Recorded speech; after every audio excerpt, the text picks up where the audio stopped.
Olá pessoal, me desculpem pelo atraso intencional do vídeo esta semana, mas este demonstrou ser muito proveitoso como eu imaginava quando deixei o post no Facebook avisando sobre o atraso. Pude adicionar algumas fontes a mais a este vídeo e adquirir esclarecimento em alguns pontos, graças a essa demora adicional. Hoje estaremos tratando da declaração feita por um dos filhinhos de Jair se arrependendo. Quero dizer Jair Bolsonaro.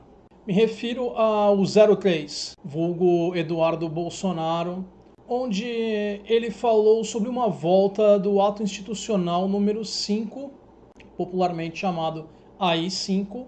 Trataremos da declaração em si, de algumas das reações, de imunidade parlamentar, de quebra de decoro e de comparação à situação do Brasil com o Chile. Antes de tratarmos destas questões, gostaria de deixar claro minha posição aqui para quem a desconheça. E assim vocês podem ficar cientes de qualquer possível viés que venha a ocorrer de minha parte. Mas farei esforço para ser imparcial ao tratar dos fatos. O vídeo em si visa apenas dar uma visão resumida dos fatos envolvidos. Para aqueles que realmente desejarem maiores esclarecimentos, por favor consultem as fontes na descrição para terem acesso a informações mais aprofundadas em tudo que será tratado aqui. E também, por favor, pesquisem por vocês mesmos, pois vocês sempre devem checar qualquer alegação que seja apresentada a vocês antes de aceitarem as mesmas, mesmo que seja de minha parte. Minha posição sempre foi e sempre será similar à de Winston Churchill ao falar a citação que estarei parafraseando. A democracia é a pior de todas as formas de governo, exceto por todas as outras que já foram tentadas. Tendo dito isto, minha posição em relação a Bolsonaro e seus filhos é que estes não têm os interesses do Brasil como uma nação democrática como um objetivo. Isso pode ser corroborado não só pela declaração sobre a AI-5, feita pelo 03, também conhecido como Eduardo Bolsonaro, mas também por anteriormente, neste mesmo ano de 2019, Jair Bolsonaro ter determinado a comemoração do golpe de 64. Também por este ter enaltecido um torturador conhecido da ditadura militar em discurso na Câmara. Recentemente, Bolsonaro publicou um vídeo em rede social comparando a si mesmo com um leão, enquanto comparou a Lei Rouanet, órgãos de imprensa, o Supremo Tribunal, partidos políticos e movimentos com hienas o cercando para o ataque. Sem falar em diversas outras instâncias onde este fez declarações a favor de ditadores ou contra a democracia. Também não podemos deixar de mencionar as crises ambientais que o Brasil enfrentou e ainda enfrenta este ano, onde Bolsonaro e família tratam estas com descaso e mentiras. Também não podemos deixar de falar nas diversas declarações que Bolsonaro e família envergonham o país ao atacar outros líderes democráticos e as famílias destes. Portanto, acredito que os Bolsonaros, tanto pai quanto filhos, demonstram uma conduta incompatível com o esperado de representantes democráticos.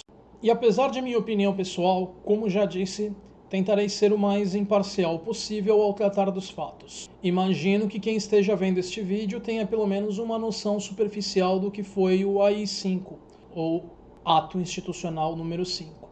Então não descreverei este durante o vídeo, nem falarei das consequências deste, mas eu deixo na tela para vocês uma imagem deste redigido.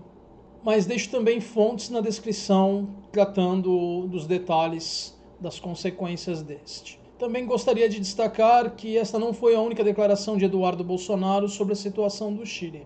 E deixo o link na descrição tratando das outras declarações dele que se enquadrariam também como propaganda fascista sobre o assunto. Deixo o link na descrição de um vídeo deste canal onde trato do que é fascismo.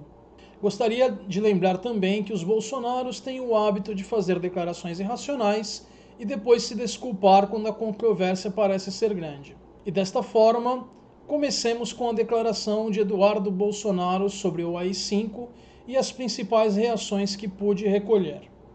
Vai chegar um momento em que a situação vai ser igual à do final dos anos 1960 no Brasil, quando sequestravam aeronaves, quando executavam-se e sequestravam-se grandes autoridades, cônsules, embaixadores, execução de policiais, de militares. Se a esquerda radicalizar a este ponto, a gente vai precisar ter uma resposta. E a resposta, ela pode ser via um novo AI-5, via uma legislação aprovada através de um plebiscito, como aconteceu na Itália. Alguma resposta vai ter que ser dada. Eduardo Bolsonaro, deputado federal, PSL São Paulo. Esta declaração dele também pode ser encontrada em vídeo que deixo na descrição. Manifestações como a do senhor Eduardo Bolsonaro são repugnantes e têm que ser repelidas com toda a indignação possível. Rodrigo Maia, presidente da Câmara. Não apoio quem quer que seja que fale em AI-5 está sonhando. Jair Bolsonaro. Peço desculpas a quem porventura tenha entendido que estou estudando o retorno do AI-5 ou achando que o governo de alguma maneira estaria estudando qualquer medida nesse sentido. Essa possibilidade não existe. Eduardo Bolsonaro após críticas do pai. Existe uma coisa chamada imunidade parlamentar, existe uma coisa chamada direito à fala e à opinião, mas também existe um limite quanto a isso. Juscelino Filho, presidente do Conselho de Ética. É um absurdo ver um agente político, fruto do sistema democrático, fazer qualquer tipo de incitação antidemocrática. Presidente do Senado e do Congresso Nacional, Davi Alcolumbre, DM, Amapá.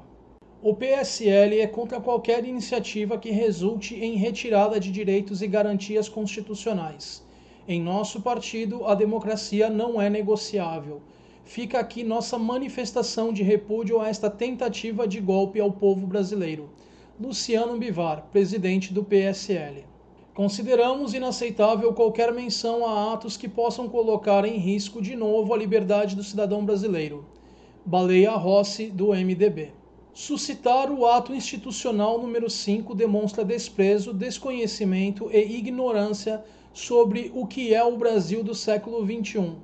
Nota assinada por Roberto Freire, presidente do Partido Cidadania, deputado Daniel Coelho e da senadora Elisiane Gama. Sobre a comparação da situação do Brasil com o Chile, serei bem breve, bem resumido, porém na descrição deixo fontes para aqueles que não estejam familiarizados e desejem saber mais a respeito. Primeira coisa a se destacar é que o Chile foi o proverbial laboratório de política e economia neoliberais da Escola de Chicago, na América do Sul. Este modelo econômico é o que o atual presidente e ministro da Economia brasileiros defendem. E as reformas na Previdência propostas pelo atual governo estão em linha com o modelo que foi aplicado no Chile. Até recentemente, as condições econômicas do Chile pareciam superficialmente um exemplo de sucesso. Então surgiram os protestos da população. Estes protestos começaram com um estopim familiar aos brasileiros, o preço de passagens de ônibus. Mas a situação é muito mais profunda do que isso. A situação do Chile e do Brasil e as ações tomadas frente aos protestos foram bem diferentes. No Chile, temos um governo mínimo, sem direitos trabalhistas, sem sistema de saúde pública, apenas aposentadorias privadas, jornada de trabalho de 45 horas semanais, acesso à educação superior é extremamente restrito por custos que podem levar a dívidas que duram décadas para serem quitadas pelos estudantes e onde sindicatos trabalhistas não têm qualquer poder. O governo chileno também agiu de forma agressiva para impedir os protestos, prendendo 3.000 pessoas. E quanto mais forte se tornava a opressão do governo, mais intensas se tornavam as manifestações da população e mais abrangente a camada da população envolvida nos protestos. Agora vamos tratar da imunidade parlamentar. Esta serve para garantir aos parlamentares liberdade, autonomia e independência no exercício de suas funções, protegendo-os contra abusos e violações por parte do Poder Executivo e do Judiciário. E segundo o que pude levantar, temos a descrição de imunidade material, onde se diz: os deputados e senadores são invioláveis civil e penalmente, por quaisquer de suas opiniões, palavras e votos. Logo, esta parece proteger o mesmo. Porém, temos a declaração de Juscelino Filho, presidente do Conselho de Ética, indicando que existe um limite para tal. Quais são estes limites? Isso vai caber aos especialistas e autoridades envolvidas determinar. Não pude achar nada que defina claramente esses limites mencionados. Para a Procuradoria-Geral da República, segundo o que pude levantar, vide link na descrição, a fala sobre o AI-5 está protegida pela imunidade. A Procuradoria-Geral da República atualmente está sob o comando de Augusto Aras, que foi indicado por Bolsonaro no começo de 2019. Este certamente parece ter a formação adequada para o cargo e ter recebido também diversos prêmios e títulos. Mas a situação delicada em que ele está no momento certamente vai fazer muitas pessoas questionarem se ele age com base em lealdade a quem fez a indicação dele ou se ele vai agir com base em ética e busca pela justiça. Agora vamos à questão de quebra de decoro que tem sido levantada e deixo fontes na descrição a respeito. Quais são as punições aplicáveis em casos de quebra ou incompatibilidade de decoro? Estas são censura, que pode ser verbal ou escrita, suspensão de prerrogativas regimentais por até 6 meses, suspensão do exercício do mandato por até 6 meses e perda de mandato. A maioria dessas punições é clara, porém temos a suspensão de prerrogativas regimentais. E o que será que isso implica? O que e quais são as prerrogativas regimentais passíveis de suspensão? A primeira é usar a palavra em sessão no horário destinado ao pequeno ou grande expediente. A segunda, encaminhar discurso para publicação no Diário da Câmara dos Deputados. Terceira, candidatar-se a ou permanecer exercendo o cargo de membro da mesa ou de presidente ou vice-presidente de comissão. E a quarta, ser designado relator de proposição em comissão ou no plenário. A fonte usada para tratar das prerrogativas foi o PDF Código de Ética e Decoro Parlamentar da Câmara Legislativa, que está na descrição. E é aqui que a legislação fica ainda mais vaga. Não existe sequer uma concordância atualmente sobre o ponto a partir do qual o decoro poderia ser exigido. Deixo o link a respeito disso na descrição, tratando em detalhes desse assunto, mostrando que a discussão é muito mais complexa do que aparenta ser à primeira vista. Para que o mandato seja cassado, é necessário passar por 3 sessões do Conselho, então o caso deve ser levado para o plenário da Câmara, que precisa votar com uma maioria absoluta pela punição. Nessa hipótese, o presidente do Conselho, Juscelino Filho, DEM, deve indicar um relator para o processo, enquanto o Eduardo terá 10 dias para organizar seus argumentos de defesa. Após parecer do Conselho e da defesa do deputado, o relator ainda tem um prazo de 40 dias para apresentar as instruções probatórias que julgar apropriadas se houver perda de mandato, e então outros 10 dias para divulgar um parecer sobre o caso. Após o julgamento e apresentação da sentença, o deputado teria 5 dias úteis para recorrer da decisão na Comissão de Constituição e Justiça e de Cidadania.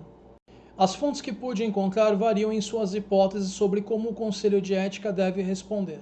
O colegiado consiste de 21 membros. 6 pertencem à oposição, 2 são membros do partido de Bolsonaro, mas que estariam aliados à presidência do partido, então não necessariamente apoiariam Eduardo Bolsonaro, e o restante pertencem ao chamado Centrão, que apoia não oficialmente a agenda econômica do governo Bolsonaro.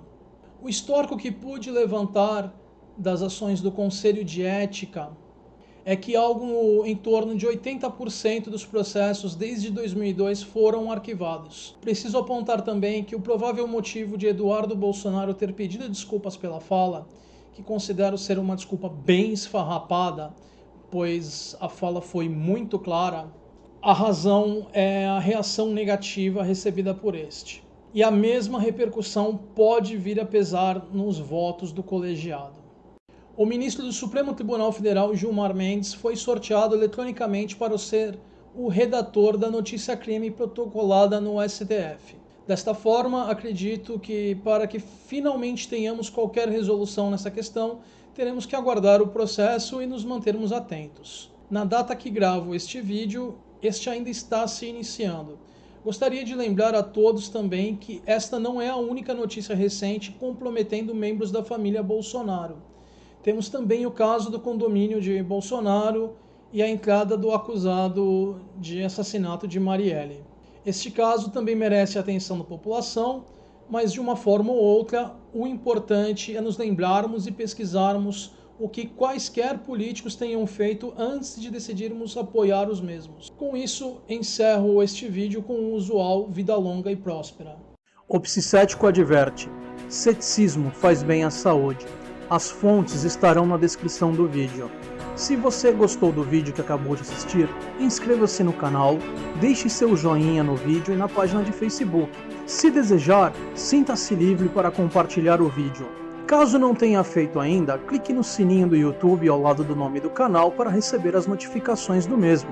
Vídeos novos estarão disponíveis todas as segundas-feiras. Deixem suas sugestões e perguntas nos comentários ou na página de Facebook. A página de Facebook do canal é a forma mais rápida de receber uma resposta minha a qualquer pergunta ou sugestão. Vida longa e próspera!